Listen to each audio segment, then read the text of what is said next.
So we're going up to people today. We know what day it is today. It's Easter Sunday.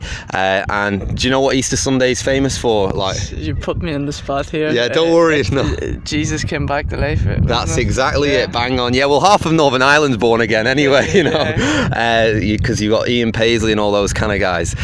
So Jesus came back to life. But what's your view? Do you believe in God? Yeah. I've been brought up in a religious family and quite a Christian background, so yeah. Yeah. So if there's a belief in God scale, say 10 is 100% I believe there is a God, and 0 is no chance, there's no way there's a God, where would you go on that scale? 80%. 80%, right, okay. So what is it that makes you so certain of it? As I say, it's just been the way I've been brought up, and I think it's important to have a faith in something, instead of just arguing against everything all the time and just believe in something. Here's a big question then. Do you know where you're going when you die? Well, I hope heaven. Yeah. Just remind me of your name again, sorry. Jason. Oh, sorry. Jason, imagine tonight is your last night on planet Earth, and God's standing at heaven, and you stand before God and he says, why should I let you into my heaven? What would your answer be, Jason? Because I'm a good person. A good person, okay. I suppose. Right. Do you think you're a good person, would you say?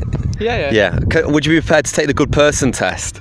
Whatever that entails. I'll tell you, I failed every one, so that'll hopefully comfort you a little bit, Jason. So, have you ever told any lies before, Jason? Yeah. Yeah. What do you call someone who tells lies? A liar. A liar, okay. Have you ever stolen anything before, Jason? I have. You have. What do you call someone who steals things? A thief. A thief. So you're a lying thief now. Uh-huh. Yeah, okay. Have you ever used God's name as a swear word? So in other words, I might drop a brick on my foot and I might say, oh my God, or have you ever done that? Yeah. So that's called blasphemy, and that's quite a serious sin. The God of the universe who's given us breath in our lungs, and we associate his name with disgust. And then the fourth one, which pins every man to the floor, Jesus said, you've heard it was said of old, do not commit adultery. But I tell you, anyone who looks with sexual desire, with lust at someone who isn't their husband or wife, you've committed adultery in the heart. Have you ever done that before, Jason? Yeah. And I failed at all of these as well, Jason, so you're not the only person. We all have. But I'm not judging you, but you've just admitted to me you're a lying, thieving, blaspheming adulterer at heart, okay? Uh-huh. So if God judges you by those 10 commandments, do you think you'll be innocent or guilty?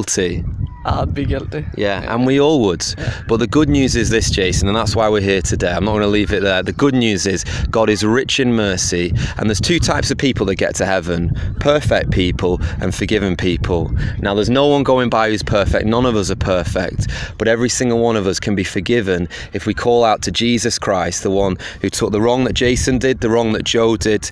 They crucified him, they plucked out his beard, they smashed a crown of thorns into his skull, they nailed him between 2 thieves, and he hung there taking the punishment for all the wicked things you've done, all the wicked things I've done, so we can all be forgiven.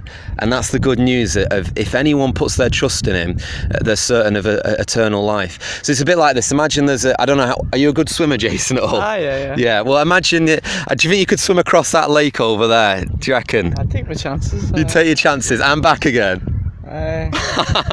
I'd maybe stop before the side. Yeah. Well, imagine you do. Imagine you started to do it and you started to drown, and then someone throws out a life raft to you and you say, no, I'm fine. Eventually, you are going to probably drown. And that's a bit like how people treat Jesus Christ. They say, I don't need him, I'm good enough, I can get to heaven. But what we need to do is say, no, I need you to save me. Hold on to the life raft.